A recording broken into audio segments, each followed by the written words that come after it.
Salut les amis! Salut Toff, salut Geronimo. C'est Chalo, comment va Toff? Bah écoute, ça va, je dors pas trop mal, je fais pas trop de nightmares, sauf là aujourd'hui pour les films dont on va parler, hein, donc les Nightmare Alley, et notamment le Nightmare Alley de Del Toro, sorti en 2000, enfin en tout cas réalisé en 2021. Je suis allé le voir, et alors, je ne sais plus si c'était déjà en 2022. Ouais, il est Ouais, ouais, sorti en 2022, hein, je pense. Ouais. ouais. Je te confirme. Alors, brièvement sur, le réalisateur, moi je vais juste vous dire que j'avais vu les 2 Hellboy que j'avais vraiment bien aimés. Pacific Rim, qui était vraiment très bien. Par contre, j'ai vu des réserves, voire grosses réserves sur, Crimson Peaks, que j'avais quand même trouvé visuellement superbe, mais des choses qui me dérangeaient un petit peu, dedans. On verra si mon avis se répète avec, sa dernière mouture, donc, le Nightmare Alley. Pour vous, l'ami Guillermo, qu'est-ce que c'est? Bah moi Guillermo, j'ai vu Hellboy, j'en ai vu un, j'ai pas vu le deuxième. J'ai vu le premier Del Toro que j'ai dû voir, c'est un film qui parle pas trop, c'est Mimic, je sais pas si vous l'avez vu. Ouais, c'est bien ça, Mimic. L'invasion de grands insectes dans le métro de New York là, qui est assez particulier et flippant. J'ai vu La Birade de Pan, Pacific Rim, j'en ai un que j'ai oublié, je sais plus le titre. Et puis le dernier là qu'on va parler, ouais. Et c'est un réalisateur qui a sa patte, mais surtout une patte quand même assez visuelle. Et un univers bien à lui, que j'apprécie. Ouais, exactement, hein. Je trouve que c'est, d'une certaine manière, c'est un peu un génie du film de monstre, surtout dans la décennie 2000. Moi, j'aime surtout Blade 2 et les Hellboy, qui sont des super-héros, mais des monstres en même temps. Mais c'est vrai que ces tout derniers films, Crimson Peak et La Forme de l'eau, ils m'avaient un petit peu moins plu, malgré la maestria technique. Là, avec, sa dernière mouture, Nightmare Alley, qui est le remake d'un film de 47, dont on parlera dans la deuxième partie, qui est lui-même l'adaptation d'un roman qui s'appelle, Le Charlatan, en français. Donc, bah, le pitch, alors je vais essayer de faire, au mieux, c'est pareil, hein, je dis pas le nom des personnages comme d'habitude, Hmm. je dis le nom des acteurs parce que sinon je m'y perds.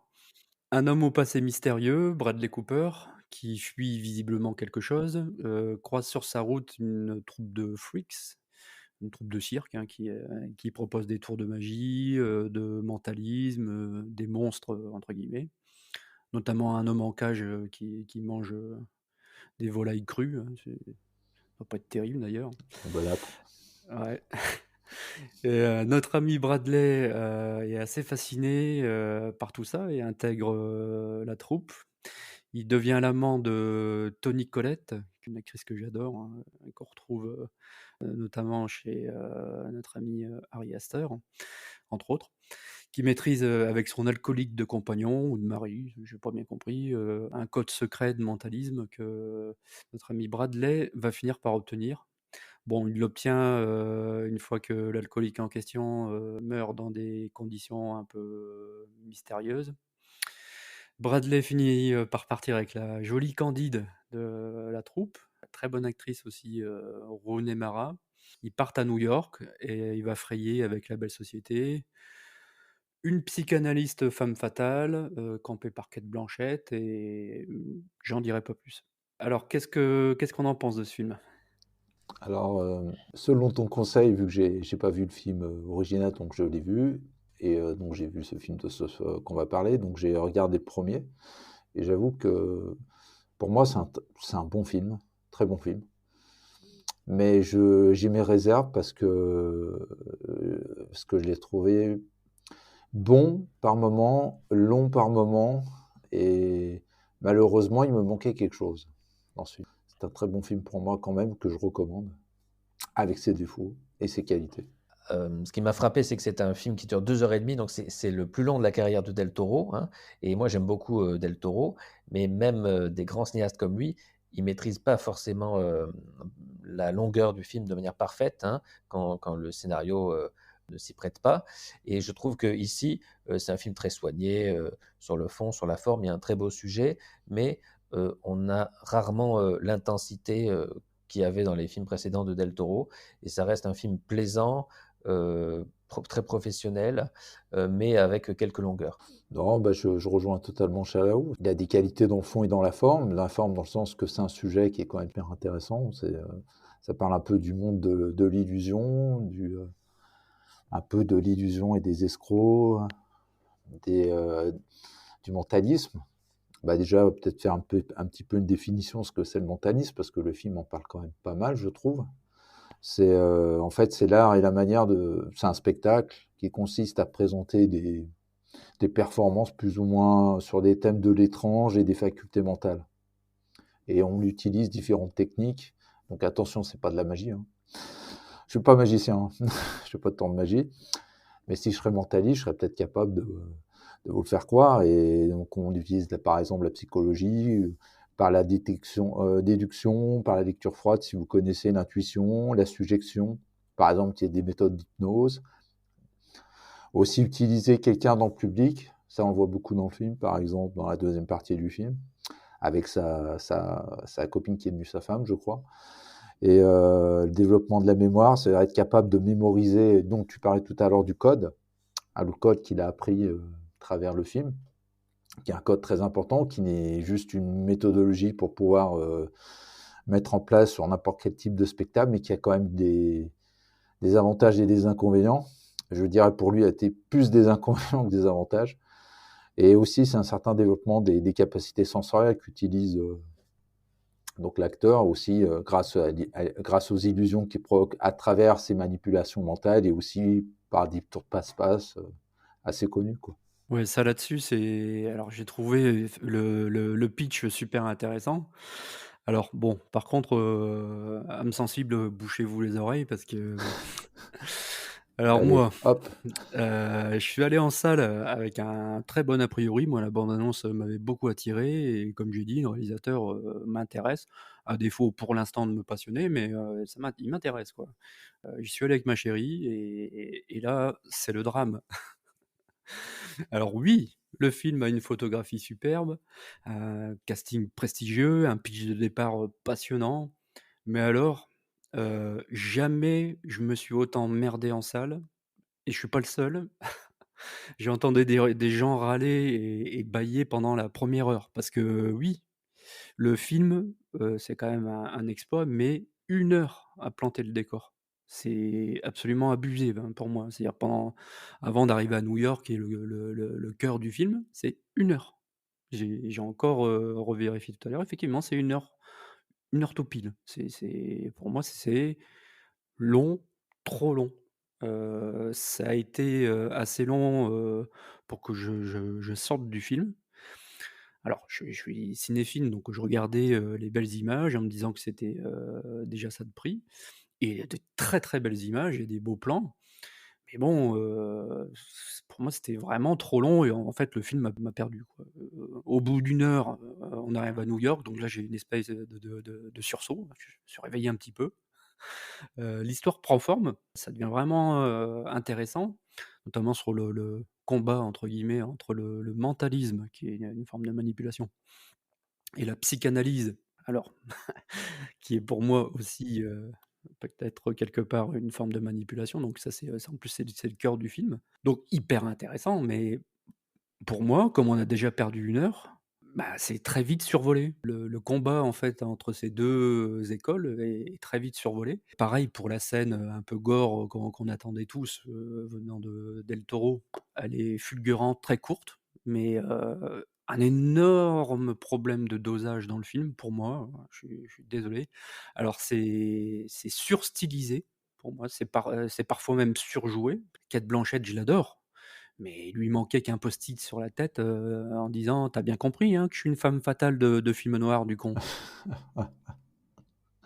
Alors Bon. attention, ça m'embête vraiment de dire ça parce que c'est un objet, cinématographique très beau et la photographie est magnifique, il y a des très, très beaux plans.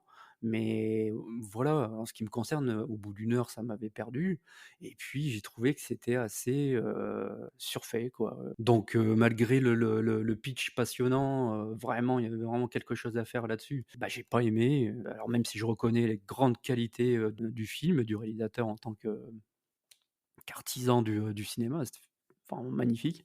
Mais pour moi, c'était pénible, c'était frustrant parce qu'il y avait vraiment, matière à faire quelque chose de super. Il y a des choses très bien dedans, très belles, mais alors, pour moi, la première heure, ça plombe le film. Oui, je reconnais que, dans un certain sens, je suis, plutôt, d'accord avec toi sur le côté décevant du film, hein, qui se présentait comme un thriller, ancré dans le monde forain, le monde, des phénomènes de foire et en même temps du mentalisme. C'est vrai que Bradley Cooper, je le trouve, bon, mais, beaucoup moins, charismatique que d'autres rôles comme American Sniper.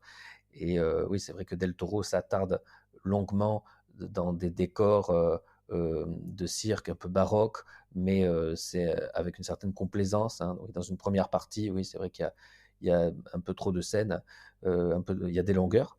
Mais bon, je reconnais que moi, j'ai trouvé mon petit plaisir avec l'esthétique du réalisateur, avec certains des seconds rôles que je trouve très bons, comme Willem Dafoe en personnage pervers qui parfois brise une personne voilà, pour l'utiliser comme phénomène de foire, ou d'autres seconds rôles comme Richard Jenkins dans le rôle du dernier pigeon, le vieux pigeon grincheux que le héros dupe, ainsi que son homme de main incarné par Holt McCallany, qui est un acteur qui a une énorme épaisseur, qu'on a vu dans Hacker de Michael Mann et qui est un acteur qui joue des rôles de brute fine, on va dire.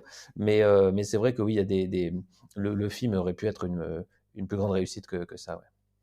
Alors moi, par rapport à ce que vous dites, ce que tu dis, Toff, ouais, par rapport à poser le décor, et c'est vrai que ça prend beaucoup, beaucoup, beaucoup de temps. C'est vrai que moi, j'avoue que heureusement que la partie à New York est arrivée, franchement, quand il a commencé que son ambition a commencé vraiment à monter en puissance. Parce qu'autrement, sincèrement, moi, c'est un mauvais dosage, quoi. Parce qu'autant par moment, dans la première partie, il y a des choses qui m'intéressaient. Et je trouve qu'il y avait quand même une noirceur profonde dans ce film, assez profonde, et qui cachait derrière un masque de charme, qui montre un peu ce monde de l'illusion.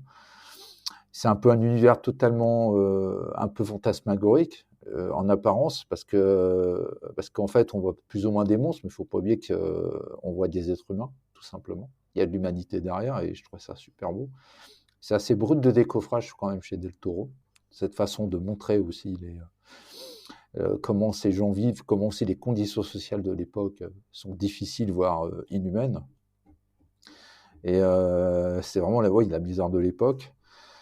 Et même aussi une certaine façon de cacher les monstres. Les monstres sont pas ceux qu'on pense. Ça veut dire les monstres, c'est pas forcément les plus rebutants, les plus moches, c'est ceux qui se cachent derrière une belle apparence, comme l'acteur principal. Mais c'est vrai que la réalisation, moi je vous rejoins totalement au niveau de la mise en scène, au niveau techniquement, c'est un très beau film, il y a des plans magnifiques, il y a des idées, je sais pas, mais on va dire j'avais l'impression parfois qu'il faisait ses plans, c'était beau, c'était bien éclairé, il y avait aussi un certain rapport, on en parlera après avec le film d'origine, mais je sais pas, ça manquait quelque chose, quoi. C'était un plan, fallait le faire, ils vont le faire, et moi, il me manquait toujours cet ingrédient qui me donnait peut-être envie peut-être d'être émotionnellement plus impacté par le film. Mais ça, c'est important ce que tu dis parce Ouais, ouais, que justement, c'est ça, en fait, qui m'a un peu sorti, quoi. en fait, dans chaque film, il y a de l'émotion. C'est-à-dire on a soit de l'empathie pour un personnage, quel qu'il soit, un personnage principal ou personnage secondaire.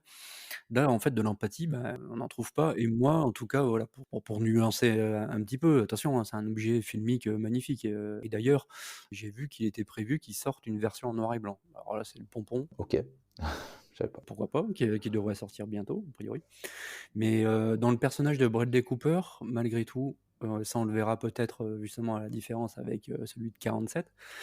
Moi, il y a un truc qui me pose un énorme problème, c'est qu'au début, le gars est mutique, complètement Mhm. mutique, je pense Ouais. qu'on n'entend pas sa voix avant un quart d'heure. Il est vraiment frustre et tout à coup, voilà, il se met dans le truc et il devient un bonimenteur. Et il y a un truc qui, en tout cas, à l'intérieur de la logique du film qui m'a un petit peu échappé. Parce que non seulement ça met 1 heure à se mettre en place, mais en plus, j'ai pas compris en fait comment, quelqu'un d'aussi frustre que lui pouvait, avoir une gouaille comme il va avoir à un moment. Même s'il y a des fausses pistes qui sont jetées, alors je sais pas, peut-être vous allez me dire si je me trompe, hein, mais avec son chapeau, il y a même des fois Il y a un moment, il y a une scène avec une petite fille, on se demande s'il va lui faire du mal, avant qu'il intègre complètement la troupe là. Il y a un petit côté quasiment Freddy Krueger, il y a, enfin on cerne pas bien le personnage et puis, ben, voilà, le passage de mutique à avoir de la gouaille, moi je trouvais que c'était pas forcément ni logique ni bien amené et de la même façon, attention j'adore, l'actrice, mais je trouve que Rooney Mara, qui a un physique vraiment particulier, notamment par rapport à celui de 47 dont on parlera tout à l'heure, n'incarne pas forcément, la jeune fille candide, parce qu'elle a un physique assez particulier, assez dur, tout en étant absolument magnifique, hein.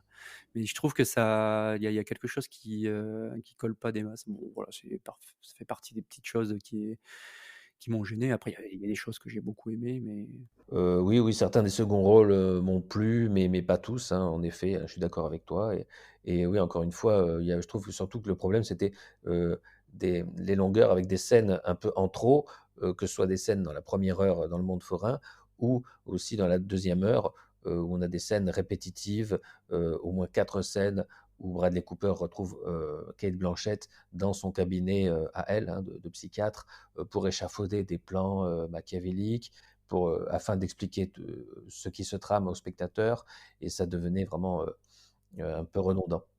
Alors moi, par rapport à ce que tu dis, c'est vrai que l'acteur principal, j'ai vraiment eu du mal pendant tout le film avec lui, par rapport au début. Parce que même la première, si vous vous rappelez, le premier plan du film, quand même, qui est assez quand même important, on le voit dans la maison, désolé de spoiler, en train de mettre un cadavre de je ne sais pas qui, et qui met le feu, et après on le voit au loin partir, on voit la maison qui prend le feu.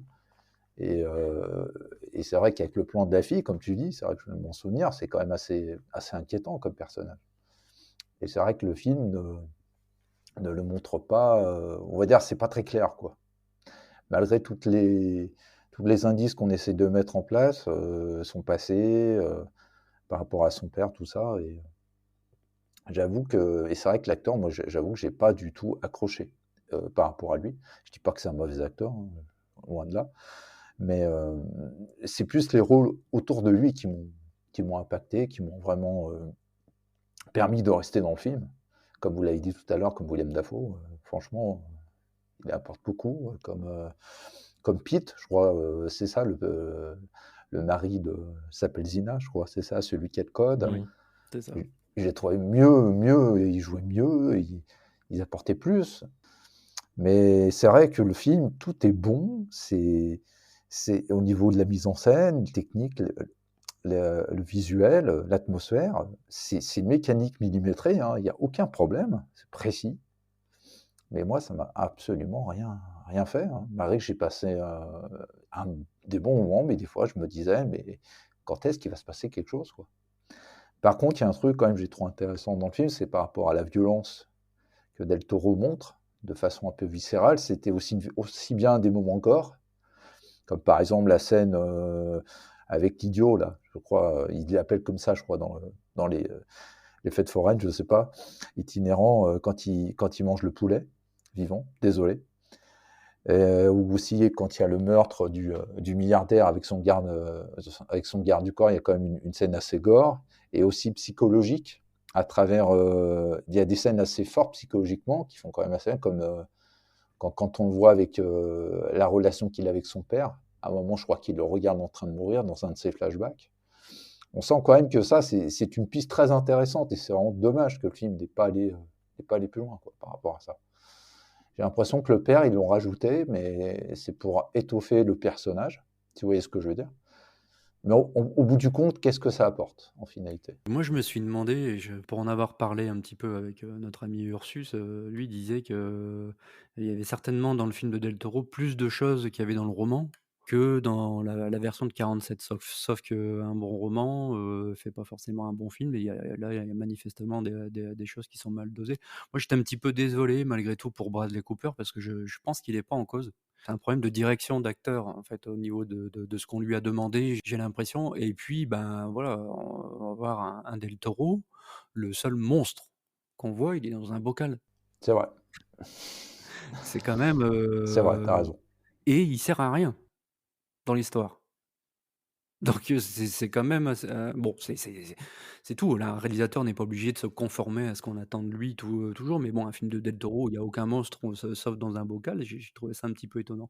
Donc voilà, je vais pas descendre le film, mais en tout cas, pour moi, c'est plus que complaisant, très, très moyen. Franchement, je l'ai revu et mon premier avis, n'a fait que se confirmer et du coup, j'ai pu voir aussi un petit peu les time codes et donc bien me rendre compte que c'était pas, dans ma tête, hein. Je veux dire, la 1re partie dure bien 1 heure. Donc ce qui explique aussi que dans la salle, il y avait des gens derrière moi qui pouffaient, qui faisaient il y en a qui bâillaient. C'est vrai que le problème d'un film, c'est que un jour, c'est une discussion qu'on aura, mais la première chose d'un film, c'est est-ce qu'on rentre dedans ou pas? C'est ça le plus important. Le film m'a pas permis de rentrer dedans. Il m'a permis de voir des magnifiques plans de réalisation, mais pas forcément de rentrer dans l'histoire, ce qui est un peu dommage, mais voilà, bon, c'est pas catastrophique. J'avoue que j'ai vu un peu la même chose avec, Crimson Peak, qui est, beau à crever. Il est beau ce film, il est magnifique. Mais pour moi, il est chiant à mourir. Mais, il est beau et il y a toute une beauté gothique, et qui est incroyable. Mais en tout cas, je trouve qu'ils ont, enfin là, sur le Nightmare Alley, les défauts sont plus exacerbés que dans le Crimson Peak, que toi, tu avais bien aimé, hein, je pense, Shadow, hein. Crimson Peak, c'est vrai qu'il est Ouais, ouais. magnifique, Ouais, ouais, j'aime visuellement. bien quand même. Ouais. Moi, ce que je peux rajouter, c'est que, comme tu viens de dire, ce film, quand je l'ai vu, c'était un peu comme un yo-yo, quoi. Par moment, la hype était là, par moment, ça redescendait, quoi. Malheureusement, c'est une très bonne question que tu viens de poser. Le plus important, je pense que pour un film, pour une œuvre, mais bon, ça, c'est très subjectif, tout dépend des gens. Mais c'est rentrer dans le film, quoi. Et c'est même pas une histoire de longueur, parce que quand on voit Il était une fois dans l'Ouest, la première scène, je sais pas si vous vous souvenez, quoi, avec la putain de mouche à la gare. Je crois qu'elle dure, hein, cette scène, hein. D'ailleurs, il paraît que même que Léon, c'était un peu du troll. Mais malgré tout, malgré qu'il se passe pas grand-chose, il y a une tension qui monte au fur et à mesure où ils attendent le train et je trouve ça magnifique. Donc c'est pas un problème de longueur, c'est pas un problème qu'il y ait 1 heure pour introduire un truc, ça dépend comment c'est fait et bon, là, en l'occurrence, moi, ça n'a pas fonctionné sur moi, c'est pas grave. Mais en bon élève, hein, et je pense que vous avez fait, la même chose, mais comme c'était un film très, très cité, très coté, notamment dans mes bouquins sur les films noirs, j'ai regardé et vous avez regardé aussi, Nightmare Alley, de 47, donc en français Le Charlatan et Ouais, là, je préfère pour le titre. moi, ouais, Le Charlatan, c'est vrai que c'est super et là, pour moi, c'est le contre-drame. C'est-à-dire que pour moi, c'est une perle, un bijou qui a aucun des défauts, du film de Del Toro. C'est une fessée cul nue en termes de comparaison, je le dis tout de suite. C'est-à-dire que je suis sorti du Del Toro frustré parce que je me dis: «Merde, c'est une super histoire, il y a vraiment moyen de faire quelque chose» et là, j'ai regardé, celui de 47, donc un film d'Edmund Goldwyn. Tu peux nous dire, quelques mots, Shalao, sur, Edmund? Oui, ben, j'ai découvert ce film et Edmund Goulding, le réalisateur, ben, en même temps, ben, tout récemment. Et apparemment, ce Goulding, c'est un personnage intéressant, hein. C'était un comédien britannique, hein, né à la fin du 19e, qui ensuite est devenu scénariste et réalisateur à Hollywood. Et ses films, bon, Le Charlatan, c'est son plus réputé. Il y en a un autre l'année précédente qui a l'air assez réputé, The Razor's Edge, d'après l'écrivain Somerset Maugham. Et donc, ce film-là, comme Le Charlatan, c'est un film avec comme acteur principal Tyrone Power. Et Tyrone Power, c'est vraiment l'un des acteurs les plus charismatiques de l'âge d'or d'Hollywood pour moi. Je l'ai vu dans Le Brigand bien-aimé, une belle production en couleur où il joue Jesse James. Mais c'était surtout en fait une star du film de KPDP. Son film pardon, Le Signe de Zorro était réputé. Et Tyrone Power, c'était le rival d'Errol Flynn dans les films de KPDP. Ouais. Oui, donc dans le film de 47, donc il y a outre, Tyrone Power, il y a donc, Helen Walker, enfin j'allais dire qui reprend, bah non, elle l'a pas repris parce que C'est 70 ans. 75 presque. Vous vous rendez compte quand même qu'un film 75 ans plus vieux, en tout cas pour moi, Ouais. est plus efficace. Bon, bref, ça on va développer. Hein. Mais Helen Walker, qui joue donc la psychanalyste, sans post-it sur la tronche, en disant Ah je non. suis une femme fatale, mais sauf que c'est vraiment une femme fatale. Très- Colin Gray, qui joue donc la jeune fille Candide, et qui ressemble à une jeune fille Candide. Tout à fait. Le pitch est quasiment le même. Je sais pas si tu veux apporter des précisions sur le pitch de celui de 47, Shallow, Non, c'est à peu près le même on pitch. passe tout de suite à la vie de chacun sur celui-là. Ouais. Ouais, grosso modo, c'est à peu près le même. Alors, qu'est-ce que vous en avez pensé de celui de 47? Alors, avant de dire ce que j'en ai pensé, je voulais juste revenir un petit peu sur celui d'El Toro. Malgré ce qu'on a dit, je tiens à dire, c'est un film à voir par rapport au fond. Aussi, par rapport si on veut un peu aiguiser l'esprit critique, les gens qui ont un certain pouvoir, et ça vous montre aussi comment ils sont capables de créer des illusions à travers le monde. Parce qu'au début, on part du bas, des moins que rien, dégueu, et petit à petit, on va arriver au sommet du mentalisme, on va dire. Jusqu'à ce qu'ils organisent des shows pour chaparder et s'encanailler des gros bourgeois, voire des criminels. Là-dessus, je trouve que le film a un point de vue intéressant, et ce qui est bien aussi dans celui d'El Toro, c'est qu'il n'y a pas de jugement par rapport à ça. C'est qu'on montre comme ça, quoi. Et il y a aussi une volonté de montrer comment ils agissent, et même si je me souviens bien, même ceux qui pratiquent ce genre de méthode, comme par exemple Zina, celle qui fait du tarot, je crois, et ben le héros Stan, il ne croyait pas du tout au tarot et au spiritisme. Donc comme quoi. Alors, je vais revenir sur le film de 47. Alors, moi, je l'ai tout de suite enchaîné derrière, pas la minute près, hein, bien sûr, j'ai mis 2-3 jours avant de digérer, bien digérer celui d'El Toro. Et j'avoue que c'était encore bien meilleur à mon goût, et réussi sur beaucoup de choses. Bah, déjà, le rythme du film est très bon. J'étais dedans de la première scène jusqu'à la dernière scène. En plus, un film en noir et blanc aussi, donc bon, après, c'est vrai que moi, ça m'a jamais posé de problème, les films en noir et blanc, mais bon, je peux comprendre que certains, il y a une sorte de répulsion, mais ça n'empêche pas que la qualité est là. Bah, déjà, il y a aussi l'histoire, comment il présentait Stan. Je trouve il n'est pas du tout présenté comme le film de Del Toro, c'est quelqu'un plutôt de sympathique. C'est un charmeur, il est dragueur, mais il est sympathique. Il n'a pas un mauvais fond. Après, c'est quand même un arnaqueur, hein, donc faut pas oublier. Mais et puis il y a aussi l'histoire du mythe de l'homme qui part du bas, qui arrive au sommet. Ça, je pense aussi, c'est un rapport avec le contexte de l'époque. Après, je suis pas historien, je sais pas. Et aussi, j'ai beaucoup aimé, c'est l'acteur déjà. Moi, l'acteur m'a beaucoup plus parlé que celui de Del Toro. Hein. Il a un charisme, il a un charme fou. Je sais pas, il a quelque chose, quoi. Je le connaissais pas, hein, cet acteur, hein, je tiens à vous le dire. Donc, ça a été une très belle surprise. Et puis aussi le trio des actrices qu'il y avait autour de lui aussi, que j'ai trouvé vraiment meilleur. Ah ouais. Je dis pas que le film de Del Toro, elles sont pas bonnes, mais franchement, les trois actrices, elles m'ont aussi bien Zina, aussi bien. Par exemple, Zina, elle lui permet d'apprendre des secrets sur le monde de l'illusionniste, les numéros, et c'est même aussi un rapport avec quelque part l'accident qui arrive avec son mari, avec l'histoire de la bouteille. Bon, assez ambigu l'histoire de sa mort, je trouve. Même comment on s'est filmé, c'était pas mal. Je trouve c'était assez surprenant même. Et elle a un côté très très maternel, très protecté, tout en étant une femme fatale aussi, séductrice. T'as Molly, la jeune Candide, qui reste toujours fidèle en amour avec lui, et amoureuse, qui est réaliste, et même par moments qui défend certaines valeurs par rapport à ce qui va arriver dans le film. Je trouve ça très très bon, et elle va même jusqu'au bout, jusqu'à la scène finale. Pour moi, je sais pas ce que vous en avez pensé, mais moi, la scène finale, je l'ai trouvée vraiment meilleure, quoi. Elle m'a vachement plus touché que celle de Del Toro. Et puis pour moi, la psy, c'est une psychologue, hein, c'est pas une psychiatre, qui fait de la psychanalyse. Bon, on va pas faire un cours sur la psychanalyse et ses méthodes douteuses. Et je trouve qu'elle est d'une intelligence. Vas-y. Je sais pas si c'est une psychologue. Je pense que c'est une psychanalyste parce que Ouais, je sais pas. c'était en pleine période de la folie de Freud. Ouais, c'est ça. Enfin bref. Non, mais en tout cas, elle est d'une intelligence glacée, je trouve. Elle est froide, mais une ambition de dingue, quoi. Et Elle fait peur, elle elle fait fait peur. peur, ouais, bah, ouais, elle me faisait même plus peur que Stan, quoi, que le fabuleux Stan.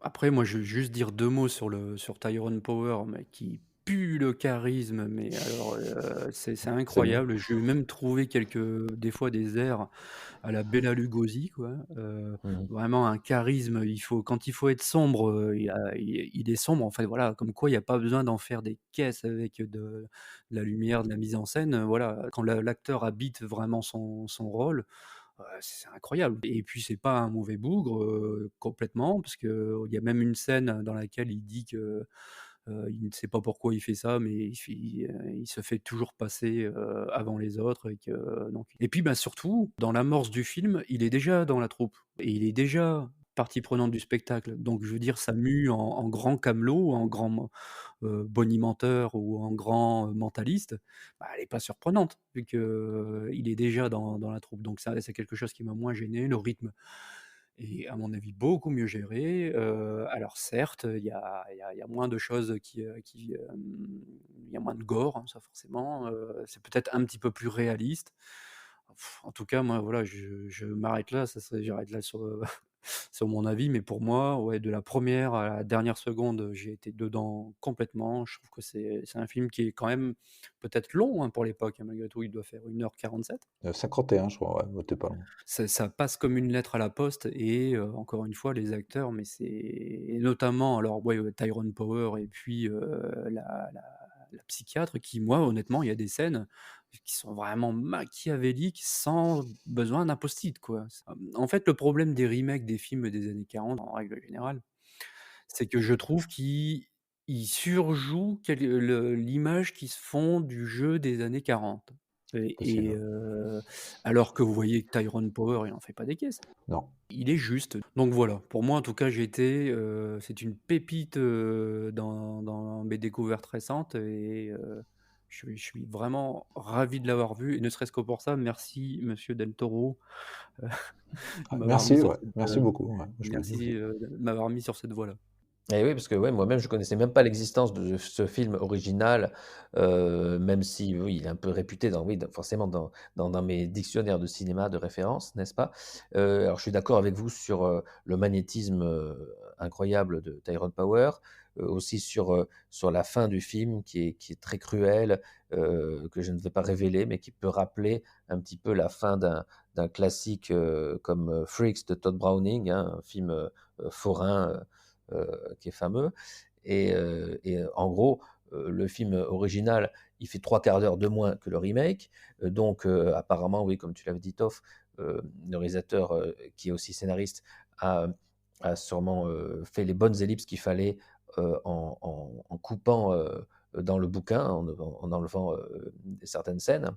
Et en gros, ce film original, en gros, c'est un thriller noir euh, comme le remake, sauf que l'original est plus fluide, plus intense, il est parfaitement maîtrisé de bout en bout, il y a une interprétation qui est plus égale que le remake, c'est-à-dire que dans l'original, moi j'apprécie le jeu de la totalité des acteurs, y a aucune anicroche, et particulièrement le jeu des deux, voire trois actrices importantes qui sont parfaitement distribuées dans leur rôle.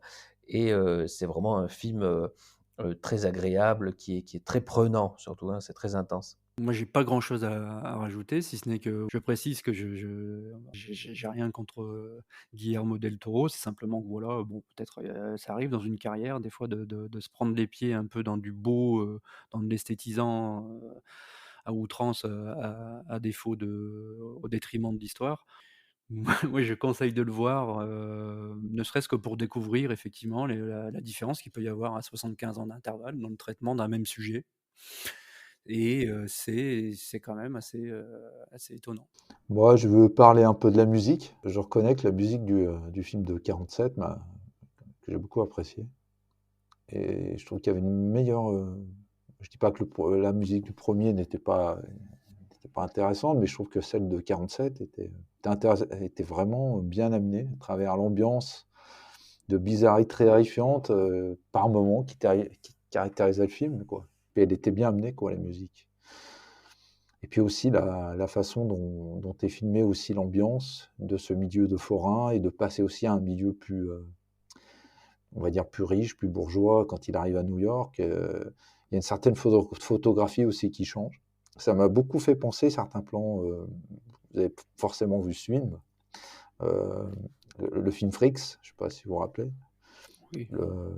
Oui, bien Un sûr. peu aussi le film comme Elephant Man, un peu décrire un peu le milieu aussi des forains itinérants. Et je trouvais qu'il y avait une très très bonne photographie, un éclairage sombre. Même si c'est du noir et blanc, franchement, j'ai quand même remarqué, et je crois qu'on appelle ça une esthétique expressionniste.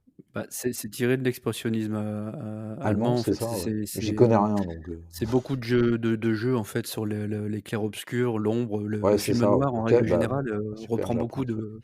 de codes de l'expressionnisme allemand.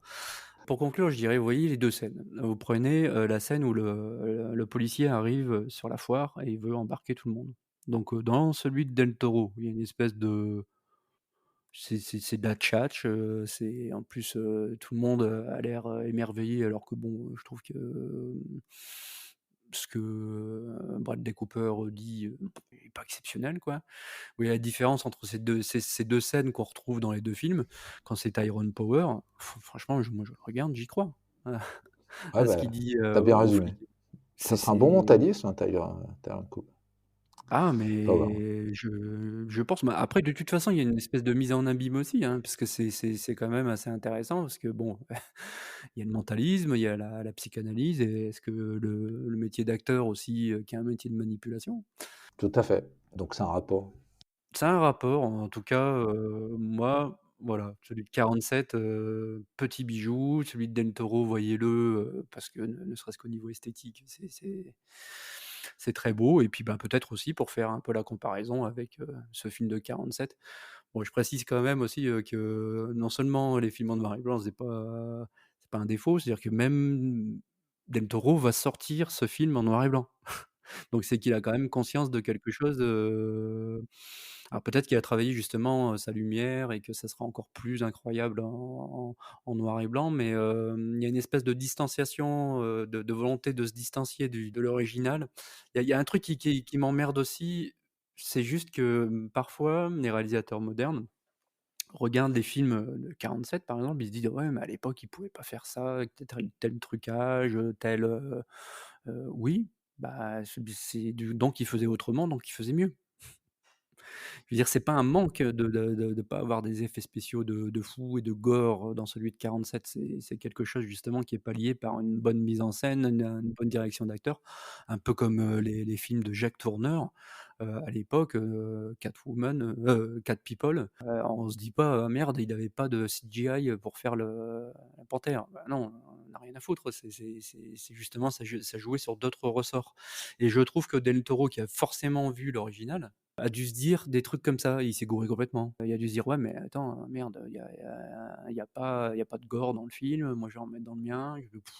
Ouais, ce qu'il a rajouté en fait dans le sien, je trouve que c'est justement, ça fait partie des choses qui le rendent un peu plus lourd. Mais bon, voilà, moi c'est tout ce que j'avais à dire sur ces films. Bah, moi, je voulais quand même parler de Suite 47 pour. Il y a quand même 4 scènes marquantes qui m'ont quand même interpellé. Il y a la scène près de la berge, je ne sais pas si vous vous souvenez, avec la psy sur son bateau, là. Comment c'est amené, comment c'est filmé, tout le plan, toute la discussion aussi qui construit la scène aussi. Il ne faut pas oublier qu'un dialogue rajoute de la qualité au plan qu'on est en train de regarder, même dans le montage. Tout ça, c'est très important. Il y a la scène aussi où il fait son show dans un des plus grands cabarets de, je sais pas, de New York. Là, comment il montre aussi l'espace, comment c'est filmé, les spectateurs, les plans de caméra, un coup c'est près, un coup c'est loin, les ombres, comment aussi, il y a plein de choses comme ça. Il y a la scène aussi qui est assez surprenante aussi, parce qu'il utilise aussi le spiritisme pour avoir un de ses gogos, là, par rapport, je crois, c'est l'histoire de sa femme ou de sa fille là, qui meurt. Et c'est sa femme qui joue, c'est Molly qui joue le fantôme, là. Tout le plan, on voit au loin, là, dans la forêt la nuit. il s'agenouille, et puis moi, le plan qui m'a encore plus marqué en celui de 1947, c'est celui à la fin du film, là, quand il devient, on va dire, ce qu'il ne voulait pas être au départ, hein, si vous vous souvenez. Dans les 2 films, il le dit, hein, il ne voudra jamais être un monstre dans un cirque itinérant, quoi, manger des poulets vivants. Et à la fin, quand on voit la scène, et en plus Molly qui essaye de le retrouver, qui a encore gardé cet amour pour lui, moi je trouve ça magnifique. Et pour revenir à ce que tu as dit, il y a aussi un très bon exemple pour montrer quand même que le film original de 75 ans, plus ancien, réussi. Pour moi, c'est comment ils ont amené l'atrocité sans passer par le gore. Si vous vous souvenez de la scène du poulet au début, quand il présente les monstres, avant que le mec il lance ses flammes là, à travers la bouche. Bravo à lui. Et il jette les poulets, mais c'est juste des sons. On ne voit pas. Alors que dans le film de Del Toro, on voit totalement la scène en train de... Et comme tu l'as très bien dit, Toff, moi j'avoue que ces scènes de gore m'ont absolument rien apporté au film. Ça rallonge inutilement la scène alors que c'était suggéré. Voilà ce que j'avais dit en conclusion. Le film de Del Toro, c'est un très bon film. Et il faut le voir.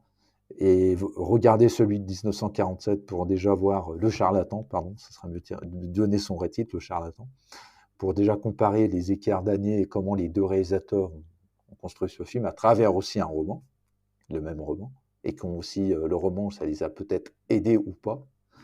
Et je pense qu'il faut voir les 2 films, mais moi je préfère quand même celui de 1947. Donc là, c'est comme La Nuit du Chasseur, hein, c'est une agréable surprise. Oui, je comprends bien ton avis. Je suis d'accord aussi sur le fait que le film de 47 a plus de scènes troublantes. C'est un film envoûtant qui est très prenant de bout en bout. Et bon, pour comparer les 2 films, hein, l'original et le remake, et pour conclure, c'est vrai qu'on avait déjà fait ce format, hein, où on comparait un original et un remake. Dans ce cas-là, pour les 2 Nightmare Alley, il y a moins de différences flagrantes et radicale entre les 2, sur le fond en tout cas. Il y a une différence sur la forme et surtout il y a une différence dans le fait que l'original est beaucoup plus fluide, plus rythmé, parce que le réalisateur maîtrise mieux le rythme par rapport à la durée de film qu'il sait une durée plus concise, et bon, au moins c'est plus maîtrisé. Et oui, l'original, je reconnais que bien que je sois un grand passionné de Guillermo del Toro, qui a fait le remake, et par contre, moi, je ne connaissais pas du tout le Edmund Goulding qui a fait l'original, mais je dois reconnaître que spontanément, j'aurais beaucoup plus envie de revoir l'original, Le Charlatan, parce que c'est vraiment un film plus parfait à conseiller aux amateurs de l'âge d'or d'Hollywood. Eh ben, c'est super. En tout cas, voilà, une bonne discussion et 2 sélections intéressantes justement pour se faire une idée voilà, des différences de traitement selon les époques. Bah, écoutez, regardez les 2, faites-vous votre avis, c'est ça le plus important. N'ayez pas d'a priori. Franchement, un film de 47, ça peut être vraiment quelque chose de très réussi, voire de quasiment pépitesque, voire magique, quoi. Ok les gars, donc ouais, je vous remercie pour la discute et puis je vous dis à très bientôt pour d'autres aventures. Ok, je sors mon jeu de tarot. On se fait un jeu de tarot avant d'y Ah aller. non, Divination. Allez, à très bientôt. Bon, Salut les allez, gars. à bientôt. Ciao. Ciao.